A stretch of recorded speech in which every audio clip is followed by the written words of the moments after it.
We know the art of deception is in full swing these days as we work to navigate the landscape of lies and misconceptions that plague our troubled times as best we can. And from the war on the chemical alteration of our consciousness to academia's aggressive promotion of their flawed historical narrative, few journalists have done more to erode the ironclad grasp over these ideas than today's guest, Graham Hancock. He's a world-renowned journalist and author armed with such impactful pieces as Fingerprints of the Gods, Underworld, and Supernatural, and he's dropped into THC to talk about the latest addition to his arsenal, Magicians of the Gods, a continuation of his quest to explore the evidence of a lost civilization, and in a time when the conventional ideas of man's history are crumbling under the weight of new discoveries, it doesn't seem like the stars could have actually aligned much better. A modern mystical magician of the gods in his own right, and a powerful wordsmith to boot. You know him, you love him. Grandma man, how the hell are you? Hi, Greg. Good to talk to you. Nice intro there. How do I follow that?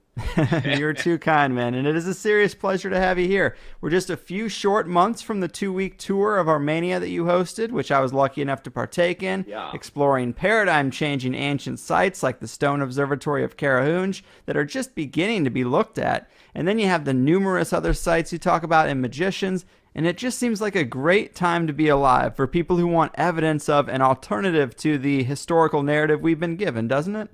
It really does. I mean, so much has changed.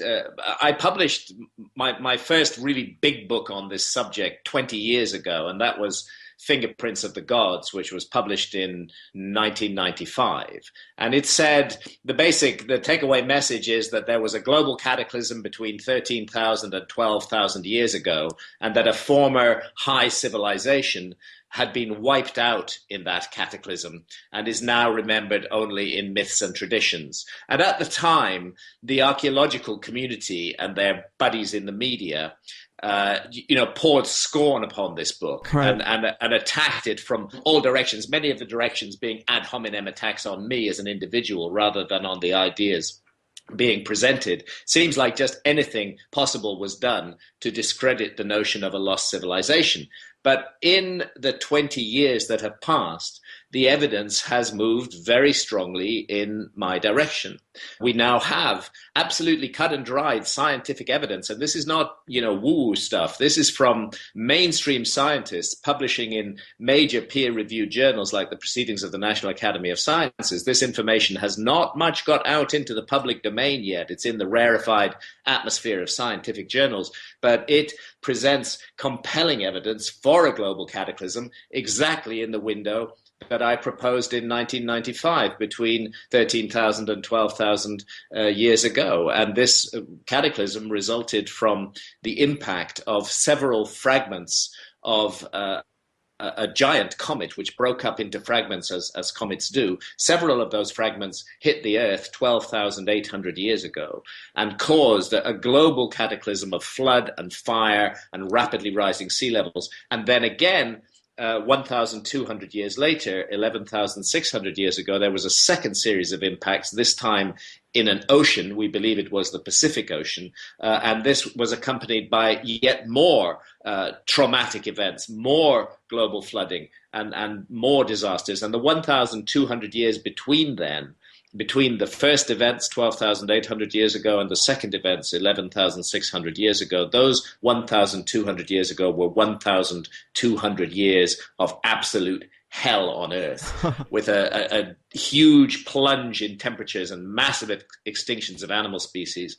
And that's when I believe we lost a whole civilization from the record. And then in addition, something else is that we now have archaeological sites that are popping up, previously undiscovered, which date back to that epoch and which contain extraordinarily advanced workmanship which cannot be explained by the existing model of history. And if I may just run on a little bit, the third and final thing is that the attitude of the public towards authority figures has also changed in the last 20 years. 20 years ago, if Professor X or Dr. Y stood up and said Hancock is talking rubbish, then the public listened. But 20 years later, now today, we have been lied to so often by authority figures, whether they're academics, whether they're big corporations, whether they're governments, whether they're religious figures. We've been lied to so often by them that there is rightly and properly a deep skepticism towards argument from authority. If an individual says, I have the authority and I just know what the facts are, people don't believe that anymore, and that's healthy. Yeah, amen, man. I mean, the communication channels are open. And to quote the book, you say, I'm no conspiracy theorist, but I have a sneaking feeling, nothing more, that something a bit like a conspiracy is at work in science to prevent the proper consideration and wide public uptake of catastrophic ideas. Why is that? What's the danger in exploring these ideas? Yes, it's very peculiar. I go into this in some depth in the book because I think NASA in particular, which has, is charged with the responsibility and is the recipient of large amounts of public money, is charged with the responsibility of understanding our cosmic environment. NASA is very misleading on the issue of the dangers that surround us in our cosmic environment. It gives the impression, that there is no real danger to the Earth from comets or asteroids, and that if there is a danger, it's millions or hundreds of millions of years away. And this is completely incorrect. We actually live in a very hazardous cosmic environment, and a great many responsible astronomers are drawing attention to this, and drawing attention in particular to what's called the Taurid meteor stream, which is this huge meteor stream 30 million kilometers wide that is the debris trail of the comet that hit us not once, but twice, 12,800 years ago, 11,600 years ago. And as a matter of fact, a bit of that debris trail of that comet hit the Earth much more recently on the 30th of June, 1908, the so-called Tunguska event. There was a little bit of rock from that original giant comet still circling in the Taurid meteor stream, and that didn't even hit the Earth. It was about 100 meters in diameter. It exploded about 5 kilometers above the Earth's surface, but it flattened 80 million trees across an area of 2,000 square kilometers, which is about the size of the city of London. And if that had happened over a major center of urban population, rather than over, fortunately, an uninhabited area of Siberia in 1908, if that had happened over a major city, we would have had hundreds of thousands of casualties, and we would all be paying much more attention to the Taurid meteor stream now. And the astronomers who are alarmed by the Taurid meteor stream and alarmed by NASA's complacency have calculated that there's at least one object within the stream that is 30 kilometers wide, and at least 100 objects in the stream that are more than 1 kilometer wide, and they are all on Earth-crossing orbits. It's like crossing a 6-lane highway twice a year with a blindfold on and just hoping that you don't meet any traffic, or that if you do, it would be, motorcycles rather than trucks. But this is the gamble we're taking, and this is not a gloom and doom scenario. Maybe NASA are afraid of causing panic, but this is not a gloom and doom scenario. We have the technology now to sweep our immediate cosmic environment clean, to be sure that we don't face any further impacts that might turn us into the next lost civilization. But we're not making that choice. The money is being spent on other things, on the big military budgets and on vanity projects for NASA, which really I feel it's much more urgent to make sure that we have a future on this planet. And the technology exists. We can do it. It's just a matter of choice. Yeah, it is a frustrating situation. And I guess this idea of comet bombardment or a meteor impact in the past, it's been speculated about, but I guess the critics would always say, where are the craters? But now there's kind of an answer for that, right? Well, there's absolutely an answer for that. You see, the impacts, the primary impacts, were in areas that don't leave massive craters, and I'll explain this. However, craters are now being found. The primary impacts 12,800 years ago were on the North American ice cap. And this was the Ice Age, 12,800 years ago, and the North American ice cap was still a couple of miles deep at that time. It had thinned out over the previous 20,000 years or so, but it was still a couple of miles deep. And you have at least 4 objects in the range of half a mile to a mile in diameter coming in at 60,000 to 70,000 miles an hour and impacting the ice cap.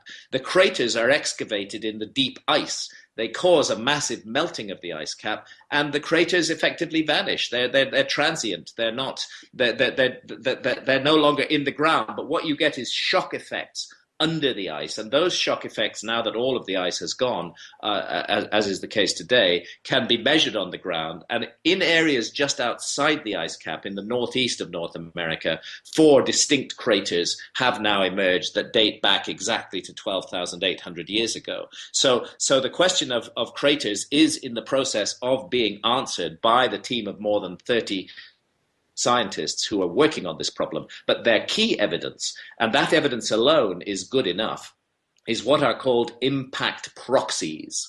These are the chemical products of a massive cosmic impact, which cannot be caused by anything else. And they include, for example, nanodiamonds. These are tiny microscopic diamonds which are created by the shock and heat of the impact. They include carbon spherules.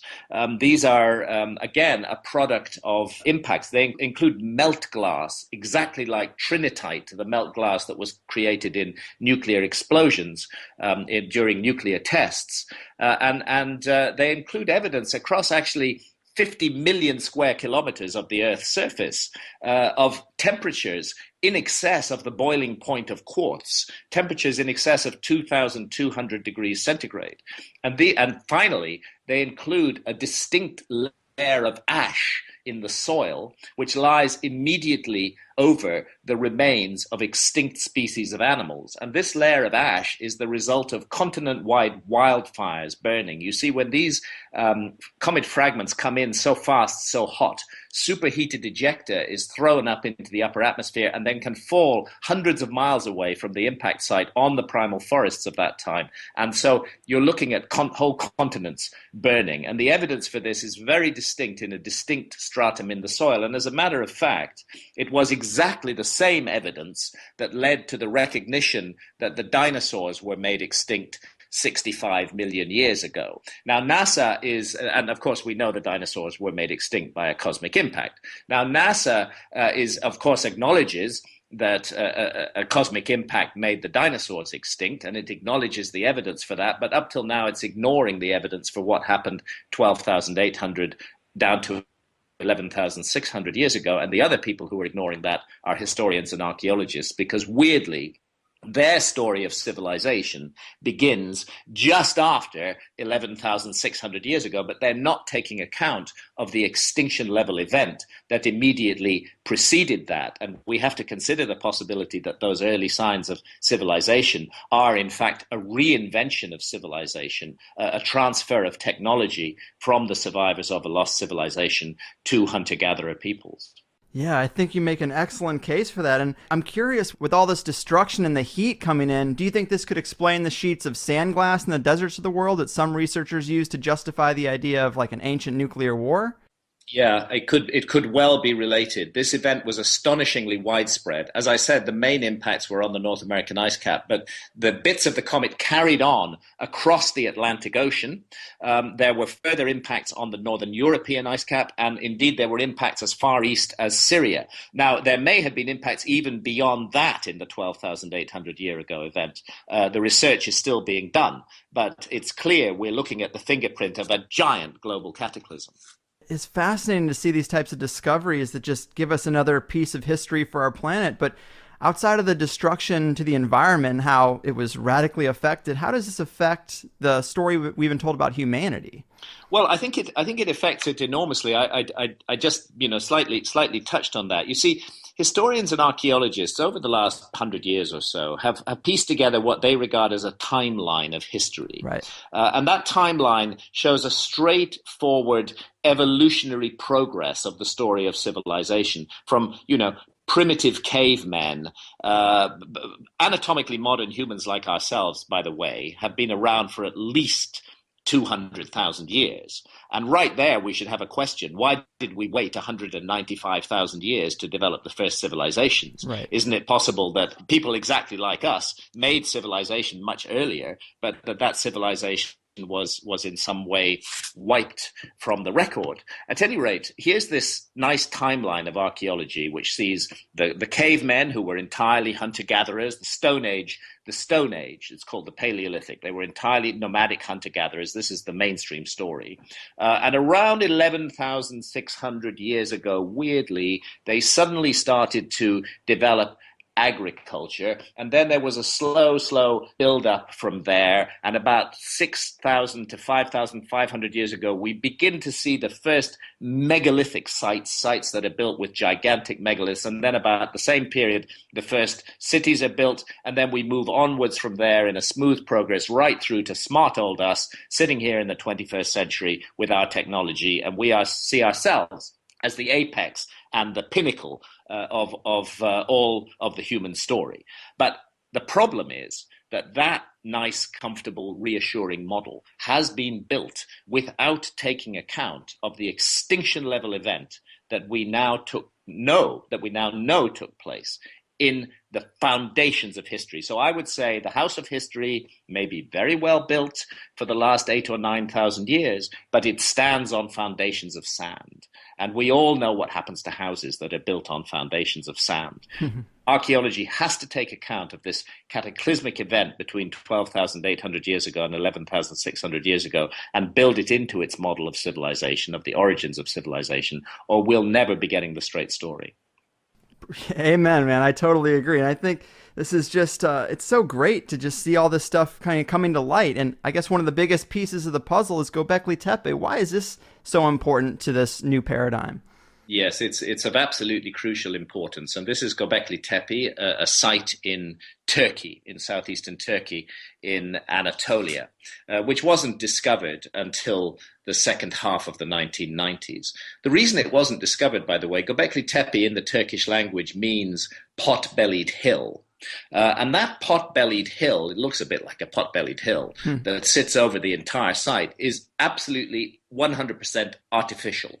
It was all put there by human beings, teams of people, hundreds of them, with buckets filled with earth and rubble. They came and covered up the previously existing giant megalithic site that lies underneath that pot-bellied hill. They deliberately, systematically, carefully buried it, and it wasn't touched again for more than 10,000 years. The site flourished from 11,600 years ago, we now know, and that is the exact date for the second cataclysmic event that was accompanied by enormous global flooding. 11,600 years ago is the beginning of Gobekli Tepe. The site was used for about 1,000 years, down to 10,600 or 10,400 years ago. And then whoever made it, whichever mysterious culture created this huge megalithic site, which, by the way, is 50 times bigger than Stonehenge and 7,000 years older than Stonehenge, whichever culture created this huge megalithic site, then deliberately buried it like a time capsule, sealed it away. It wasn't touched again for more than 10,000 years until archaeologists rediscovered it in the second half of the 1990s and began to excavate it. And there, awaiting for them under the ground, was a colossal, inexplicable mystery. First of all, to understand a megalithic site, what megalith means big stones. Right. And what we're looking at is T-shaped limestone pillars that have been quarried out of the solid rock, and they form roughly the shape that we would recognize as the letter T. Actually, when you get closer to them, you realize that they're anthropomorphic, that they represent human forms, with the top of the T, the crossbar of the T, representing the head of the individual, and the upright pillar representing the body. And on many of these pillars are carved arms with hands with long fingers meeting in front of the belly over a very distinct kind of belt. And in fact, many of the pillars at Gobekli Tepe are richly carved with amazing works of art. Now, the problem is that according to the mainstream model of history, you need a settled agricultural society which has produced surpluses for generations, which has allowed people to become specialists. They no longer have to go out and hunt and gather for their living. They can become specialized in various skills, including stonemasonry.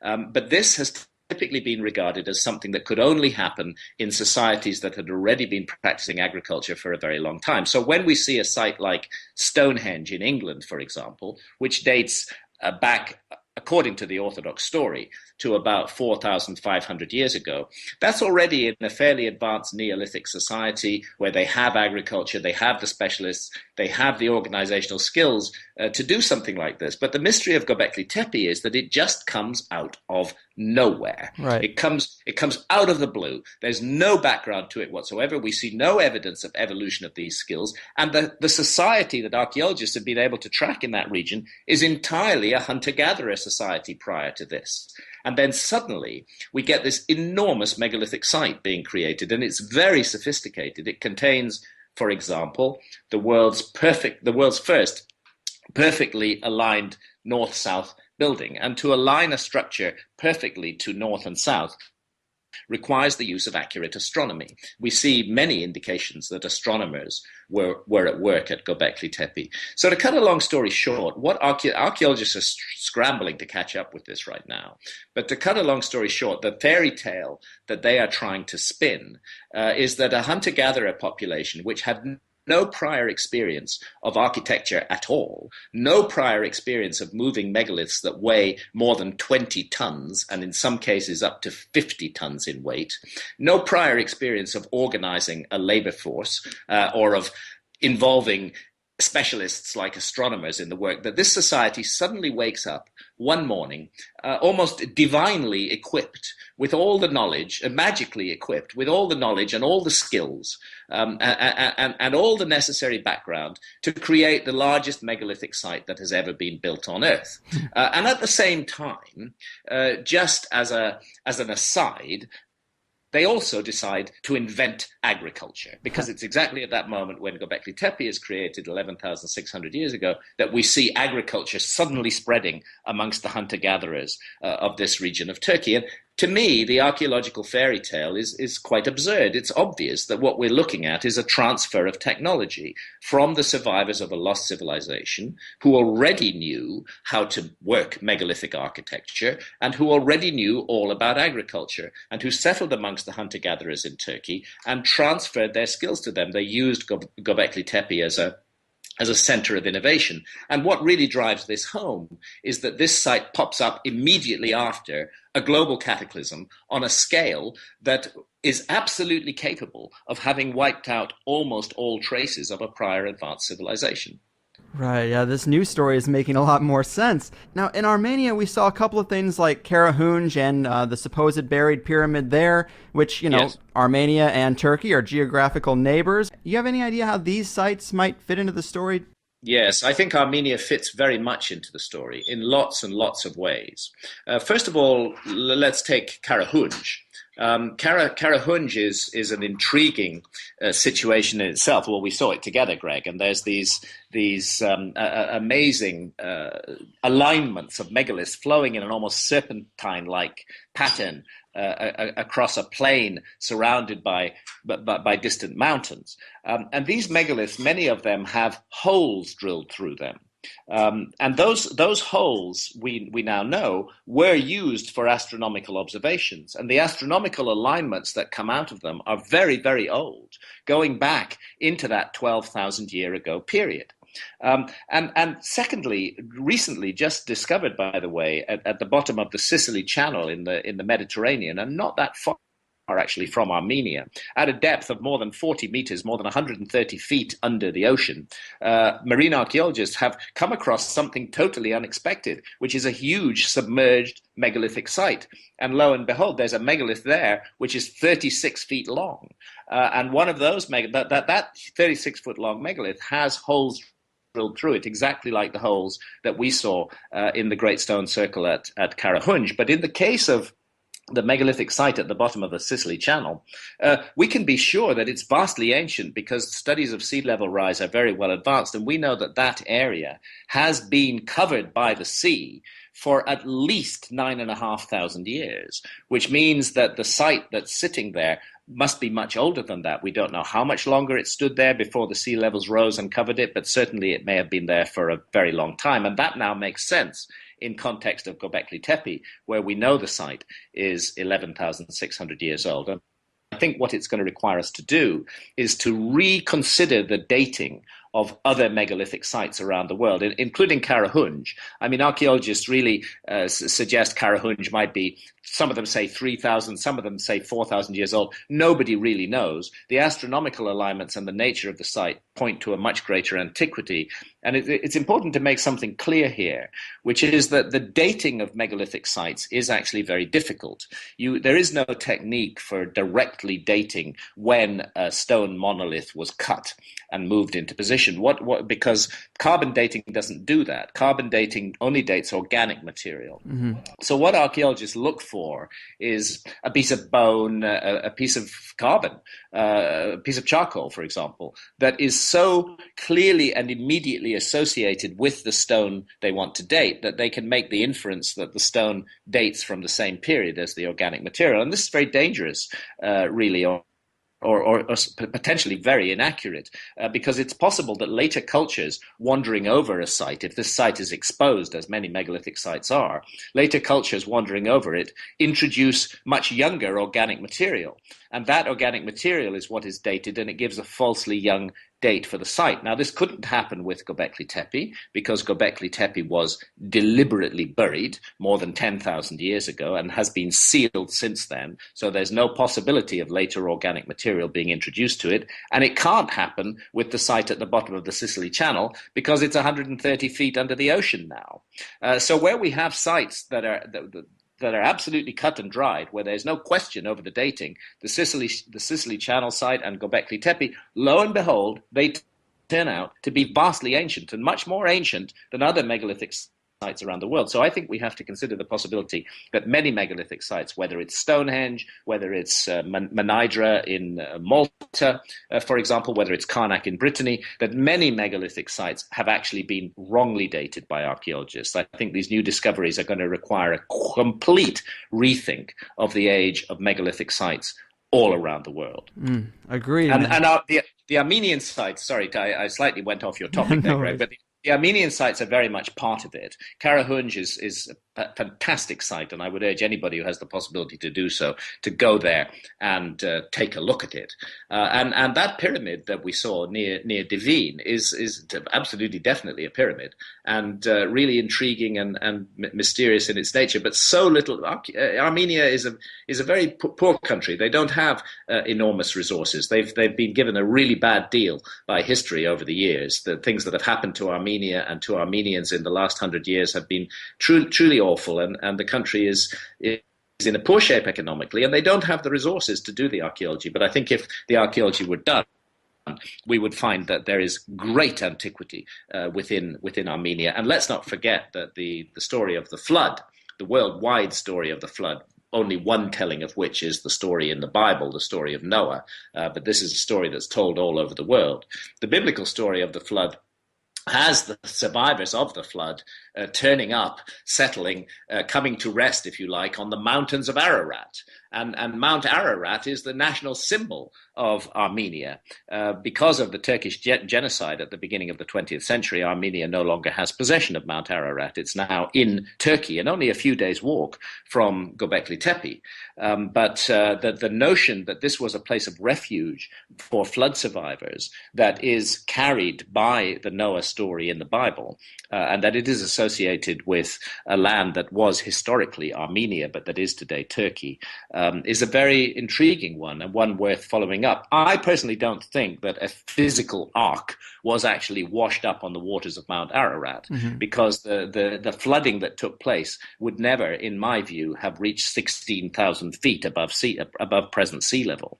But I do think that we're looking at a memory of the survivors of a global flood cataclysm who came to that area perhaps as a place of refuge and then began to pass on their skills to the local hunter-gatherers, and we see the evidence for this in the archaeological record.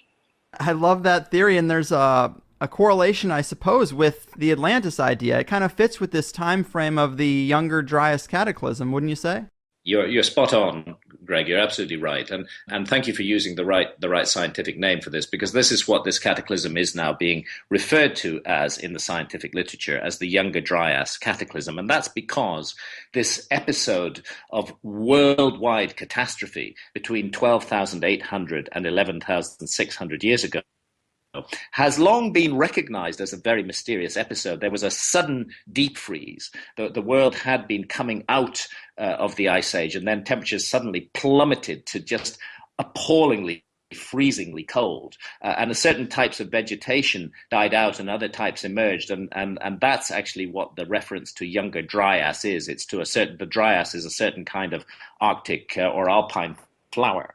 But geologists call it the Younger Dryas. It's a 1,200-year period. It starts mysteriously 12,800 years ago with a massive fall in global temperatures, and it stops equally mysteriously 11,600 years ago with a massive rise in global temperatures. And both events at both ends are accompanied by global flooding. Well, the reason that the 11,600 year ago date is significant is not only is this the date for the foundation of the deeply mysterious megalithic site of Gobekli Tepe, but also it is the date that the Greek philosopher Plato gives in his dialogues, the Timaeus and Critias dialogues, for the destruction and submergence beneath the waves of the lost advanced civilization of Atlantis. Boom.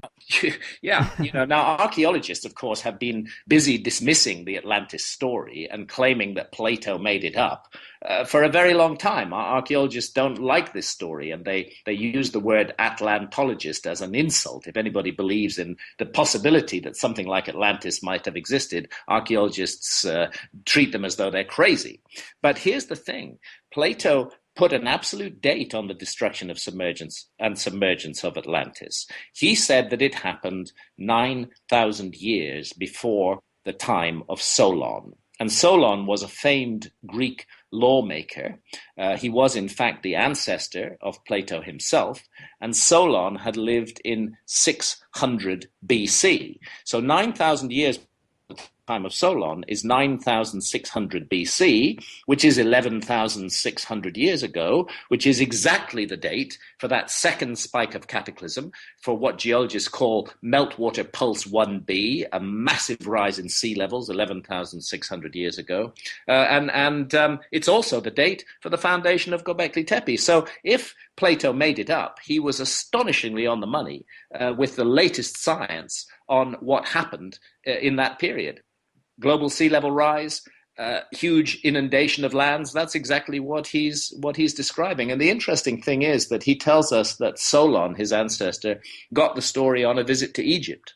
He was told the story by the priests of the Temple of Neith at Sais in the Delta. That temple no longer exists today, apart from a few stones.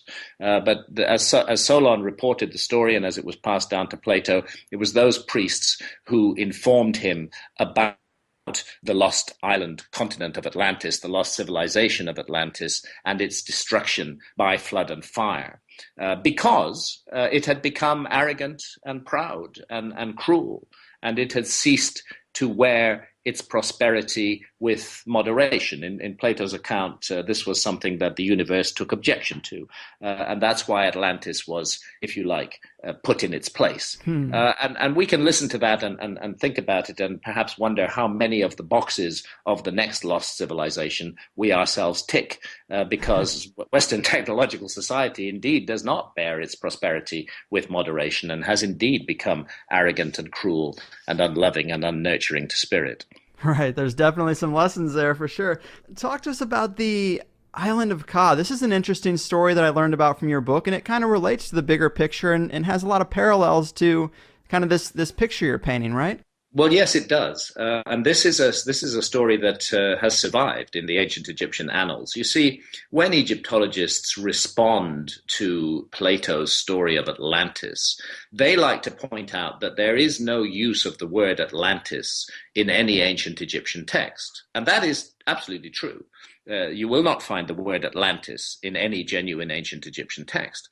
But what you do find is a massive amount of references to an island homeland of an advanced civilization. It's called the homeland of the primeval ones. And it's made clear that they were navigators and sailors, that they had advanced and sophisticated skills far ahead of those of the rest of the people in the world at that time. And this story is told in what are called the Edfu building texts, which are carved deeply into the walls of the Temple of Horus at Edfu in Upper Egypt. Now, the Temple of Horus at Edfu is itself not that old a temple. That temple dates to about 300 BC, about 2,300 years ago.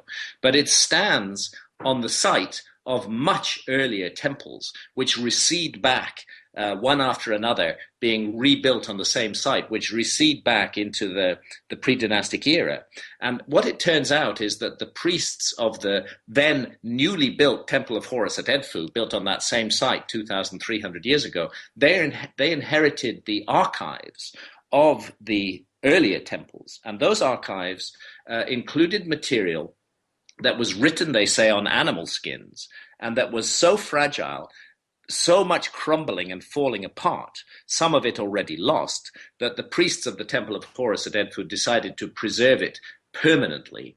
And they took extracts from those texts, and that's what they copied onto the walls of the temple, deeply inscribing them. And these are the Edfu building texts. And they of the destruction by fire, by a cosmic event, by something that's described as a great serpent that leaps out of the sky and strikes the island and splits it and forces it to be submerged beneath the waves.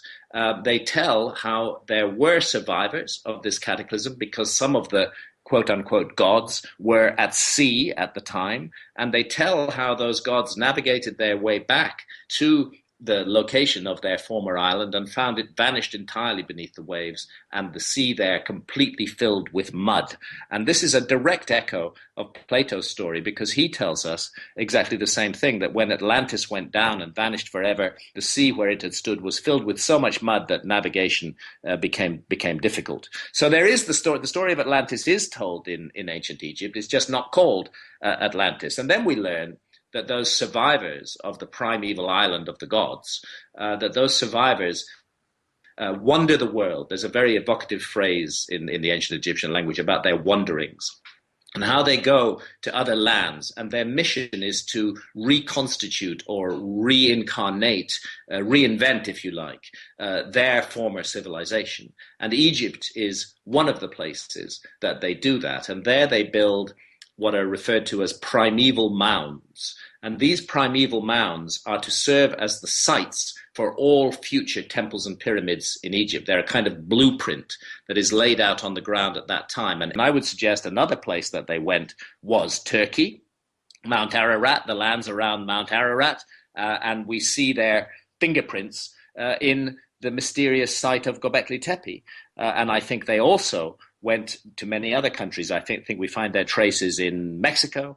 I think we find their traces in South America, in the Andes, particularly in a place like Tiwanaku in Bolivia. We find their traces in all kinds of mysterious science that has survived the ages and that is of vast antiquity. Indeed, all around the world, the evidence is staring in the face. But mainstream archaeology, by being so deeply wedded to the existing paradigm, is finding it very difficult to see this evidence, very difficult to understand it. It's often the case with science that when new evidence comes in that completely contradicts the existing paradigm, rather than changing the paradigm, those who are attached to the paradigm hold on to it like grim death. And it can often take a century or two for the old paradigm finally to be dismissed. And I think we're in that moment of paradigm shift in our understanding of the origins of civilization right now.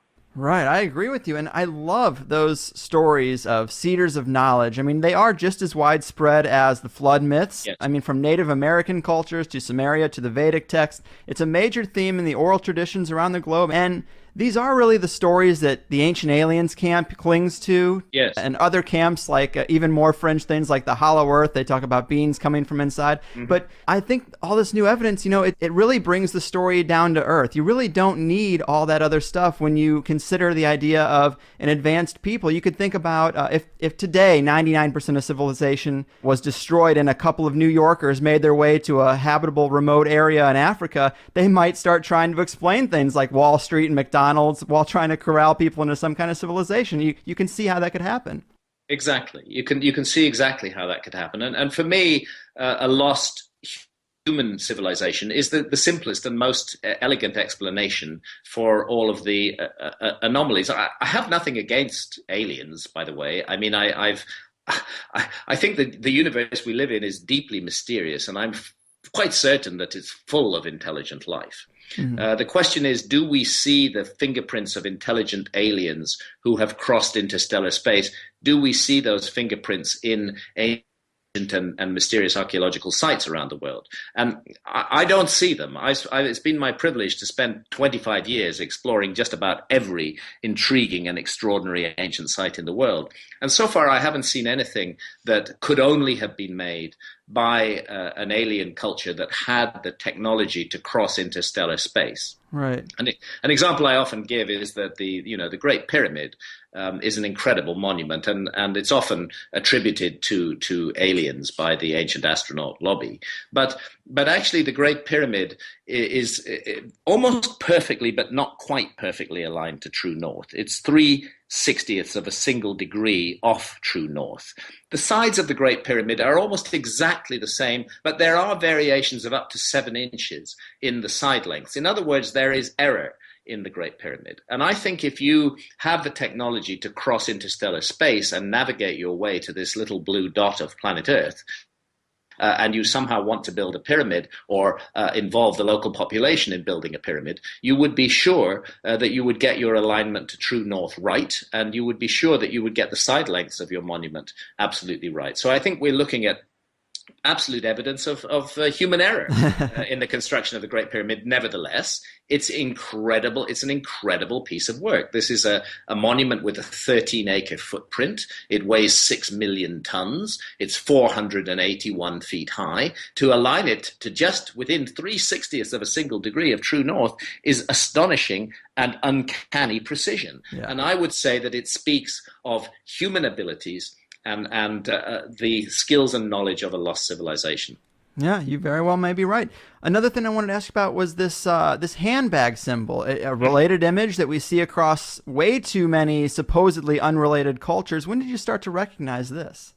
It goes back quite a while. I'm not the only person who's spotted this. Quite a number of us have been intrigued by this mystery over the last few years. It first really grabbed my attention when my wife Santha, who you know is a photographer, and Santha and I worked together, and we did many journeys in Mexico, particularly back when I was researching fingerprints of the gods in the early 1990s. And one of the sites we visited is a place called La Venta on the Gulf of Mexico, which is attributed to a very interesting culture called the Olmecs. Actually, we don't know what they called themselves. That's what archaeologists call them, who were the predecessors of the Maya. And actually, everything the Maya knew and passed on had come down to them from the Olmecs, including the Mayan calendar, which is itself an astonishing technological device. The Mayan calendar, by the way, inherited from the Olmecs, gives us a more accurate length of the solar year than using in our scientific society today. And within the Mayan calendar, there are devices that will enable you to accurately predict eclipses of the moon and when they will fall 200,000 years into the future, or to accurately say when they happened 200,000 years in the past. So this line of transmission through the Olmecs to the Maya in the Mayan calendar has preserved a scientific artifact. But there at the site of La Venta, this so-called Olmec site on the Gulf of Mexico, were dug up by archaeologists in the 1920s through the 1940s some astonishing physical remains, the so-called Olmec heads, which are these gigantic, almost spherical megaliths that have been carved into human features. And these features are anomalous in themselves because they clearly do not look like the indigenous peoples of Mexico. They look like Africans, as a matter of fact, or perhaps Polynesians. The features are certainly not those of Native American Indians. But alongside them were also discovered images of individuals who look like Caucasians with very rich and prominent beards, and Native American peoples don't normally grow, very large prominent beards like this. They don't have the facial hair for that. So this is puzzling. But then amongst these artifacts is the earliest, carved on a huge stone slab, is the earliest surviving representation of the god Quetzalcoatl, which means the feathered serpent, who was remembered as a great civilization bringer. In a time of darkness, he brings the gifts of civilization to the peoples of Mexico. And lo and behold, enshrined within the coils of the feathered serpent sits a man, and he's holding a very definite kind of bag in his hand. And he's holding it in a very distinct way with the fingers visible. Now, I just filed that away. I didn't notice the bag symbolism when I first wrote about La Venta back in 1995 with Fingerprints of the Gods. But then, much later on, as I'm researching Magicians of the Gods, the sequel to Fingerprints that I've now published, much later on I go to Gobekli Tepe, and I see in enclosure D, there are a number of distinct enclosures there, I see what is called Pillar 43 by the German Archaeological Institute who've done the excavation. And on Pillar 43, on the top of it, as well as an astonishing image that I argue in the new book represents constellations and indeed shows us the sky in our time, on top of that pillar are three of these exact same bags. And then we find and there we know they're 11,600 years old. We can be sure of that.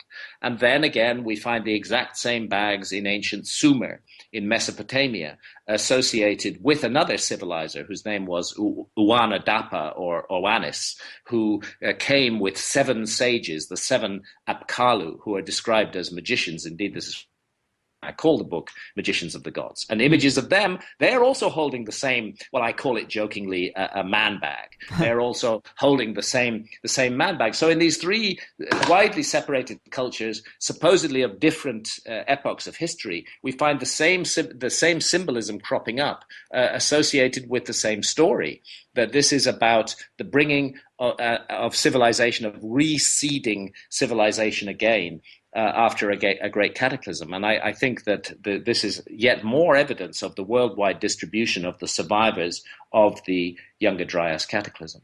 I love it, man. It's really intriguing. It almost seems like the symbol of some ancient altruistic secret society. It does. That's what it seems like to me. Like, if you were carrying one of those bags, then other people would know who you were. Right. It's like a secret handshake or something like that. Now, what was in those bags, we can't know. We can only speculate. But the symbol is enormously widespread and mysteriously interconnected all around the world. That's a fact. Yeah, and you mentioned this Pillar 43 in Enclosure D at Gobekli Tepe, and it is a major part of this new book, and a big part of that is decoding what might be a message there, and this also relates to why it's referred to as a time capsule. What do you think's behind that message? Okay. Well, first of all, there's one other thing I need to say about Gobekli Tepe, which is that the site, as it has so far been excavated, is only a tiny proportion of the whole site.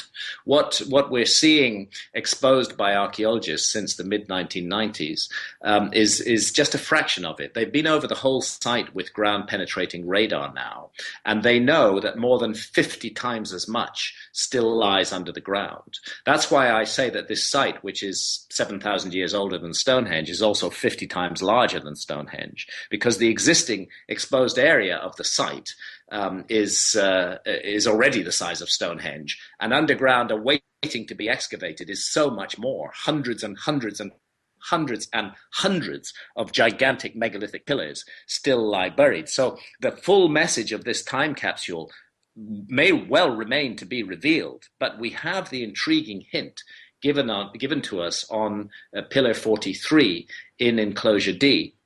Now, listeners would really need to go to the book to see the full argument and to see the photographs and to see the case that I'm making here, which, by the way, is based, and I want to pay tribute to Paul Burley, an engineer and an architect who was the original proposer of this idea and whose work I reference in Magicians of the Gods. But there's a certain area of the sky which is divided by the Milky Way. Now, the Milky Way is our home galaxy, and the center of the Milky Way incorporates what's called a dark rift. It's caused by nebulae, cloudy nebulae in the heart of the Milky Way, and it looks like a dark gap in the middle of the Milky Way. And that dark gap was of great importance to many ancient cultures, particularly the ancient Maya, who saw it as the womb of creation, as the cosmic womb of rebirth, very symbolically important to them. And on either side of that dark rift at the heart of the Milky Way stand two constellations. One of those is the constellation that we call Sagittarius today, and the other is the constellation that we call Scorpio. And it is this area of the sky, I'm convinced, building on the work of Paul Burley, it is this area of the sky that is imaged on Pillar 43. And what's really intriguing is that in that imagery, the sun is shown sitting directly over the dark rift. And here I need to pay tribute to another researcher, who's John Major Jenkins, a great friend of mine and one of the leading researchers on the ancient Mayan calendar. And what John Major Jenkins has been showing us for years, actually, is that date of the 21st of December 2012 that we all got so worked up about a few years ago, which was wrongly suggested to be the date of the end of the world by many ill-informed commentators, it isn't a specific moment. It's actually a window in time. And that window is about 80 years wide, and it extends from 1960 roughly to 2040. And it's when the sun sits astride the dark rift at the center of the galaxy as viewed from Earth between the constellations of Sagittarius and Scorpio on the winter solstice, the 21st of December. And that only happens in our epoch. That's what happens today. That's what the Mayan calendar was really built on. They were tracking the gradual motion of the sun. You see, that I have to explain the background to this. The Earth is the viewing platform from which we observe the stars. Mm-hmm. There is a wobble on the axis of the Earth. It's a slow, cyclical, 26,000-year wobble called the precession of the axis of the Earth. And because the Earth is our viewing platform, this change of orientation of the Earth in space changes the rising times of particular stars and all celestial bodies, and changes the appearance of the stars in the sky in a very regular pattern at the rate of 1 degree every 72 years. It's hard to observe, but if you keep records long enough and you're scientifically minded, you can observe it.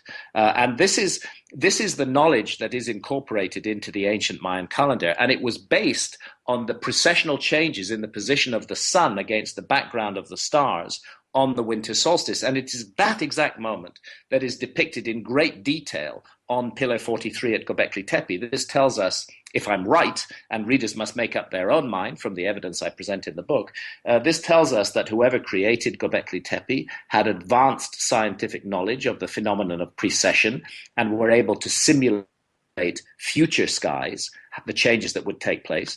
And secondly, it tells us that they wanted somebody to pay attention to the sky of our time. Indeed, it is very much the same message as the Mayan calendar. It's watch the sky during this window of 80 years between the decades that we call the 1960s and the 2040s in our epoch.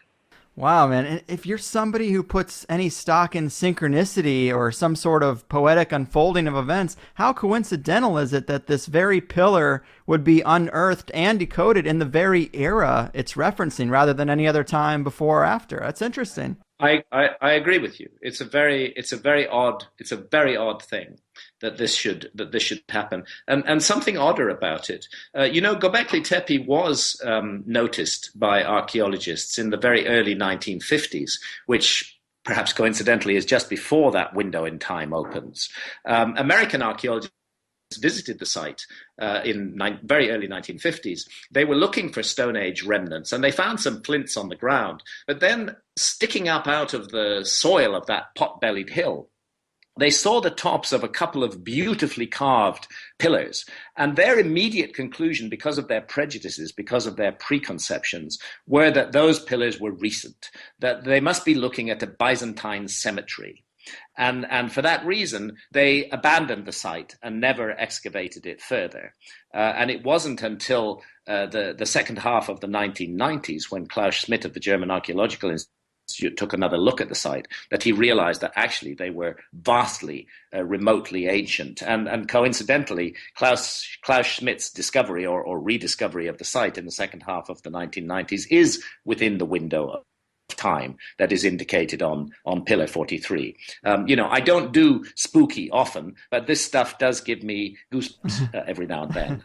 The reason why, there's just so much more background that we don't have time to go into here, but I do set out my stall, very clearly in the book, and every statement of fact is footnoted and referenced so that people can follow it up and see where I get my information from. Yeah, it is a great case, a really lengthy, detailed case in the book, and I love it. I'm curious. I mean, I don't know how much it is in our nature to consider future generations in such a way, but, they might have had a way different mindset. I mean, they seemed way more concerned with the earth and the people on it than we do today. Well, yes, I think so. And let's not forget that they had passed through a horrendous global cataclysm, which had brought their civilization down. They'd been taught a powerful lesson by the universe, a lesson in humility, as a matter of fact. And I think it's that lesson that they sought to transmit to the future, and that they did so with great care. Another slightly spooky point, and again, we cannot say that these are facts, but every ancient civilization we know of worth its salt believed absolutely in reincarnation. Every ancient civilization, amongst them the ancient Egyptians, and they therefore believed that those who live on Earth would come back at some time in the future. So maybe, and I'm wildly speculating here, maybe Pillar 43 was a message from the people of that time to their future selves today, or maybe that's how they saw it at any rate, even if that was not actually the case. Damn. That's trippy. Man, well, I know we're getting to the end of the line here. It is a busy day for you, but Magicians is a fascinating book and presents some great evidence that the past is not what we've been led to believe it is.